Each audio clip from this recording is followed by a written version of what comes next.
پھر جب حج کے تمام ارکان پورے کر چکو تو مینا میں اللہ کو یاد کرو جس طرح اپنے باپ دادا کو یاد کیا کرتے تھے، بلکہ اس سے بھی زیادہ۔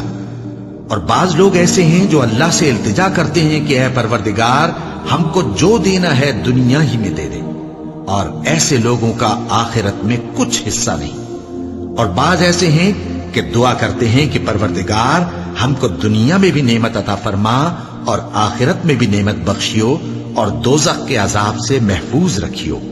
یہی لوگ ہیں جن کے لیے ان کے کاموں کا حصہ یعنی اجر نیک تیار ہے، اور اللہ جلد حساب لینے والا ہے۔ اور قیام منی کے دنوں میں جو گنتی کے دن ہیں اللہ کو یاد کرو۔